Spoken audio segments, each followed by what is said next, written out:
Lundi 12 juin, une vidéo datant du week-end est partagée par le youtubeur Altiplay, montrant un chauffeur de taxi et un cycliste en plein règlement de compte, a largement circulé sur les réseaux sociaux. La raison ? Une femme a tenté de calmer la tension grandissante entre les deux protagonistes. La personnalité en question ? Sandrine Rousseau. La députée de 51 ans n'a pas hésité à séparer physiquement les deux hommes qui commençaient à se battre, en plein milieu d'une voie parisienne.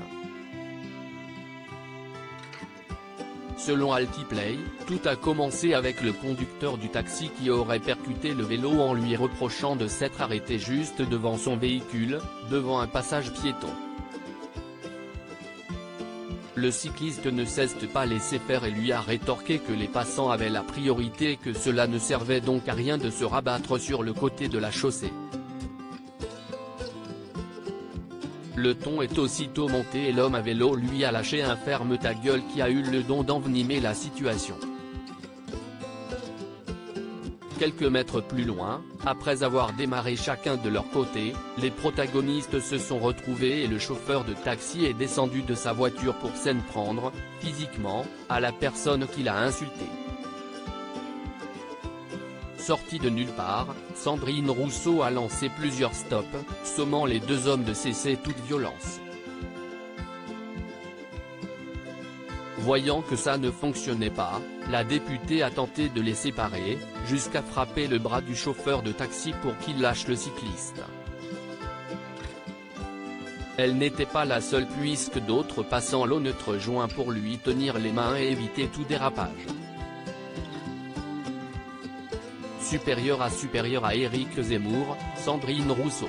Les 20 personnalités politiques les plus influentes sur les réseaux sociaux en 2021. Des pistes cyclables trop peu nombreuses à Paris. Le youtubeur, qui a filmé toute la scène et s'est également interposé, a fini par demander à Sandrine Rousseau si ça allait.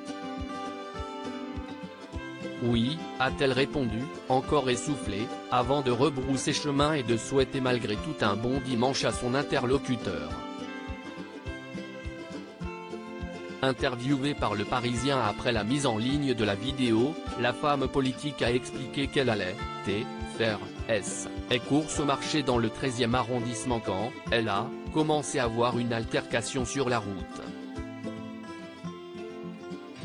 Même si elle n'avait pas vu le début de la scène, elle n'a pas cherché à aller plus loin et elle a fait ce qu'elle avait à faire, selon elle, comme tout citoyen ou citoyenne. Par la suite, sur Twitter, elle s'en est pris à la mairie de la capitale, en affirmant, rue de Tolbiac, comme ailleurs, une véritable piste cyclable permettrait d'apaiser l'usage de la route et de sécuriser la pratique du vélo et du taxi. Article écrit avec la collaboration de 6 médias Crédit Photo, Stéphane Le Mouton.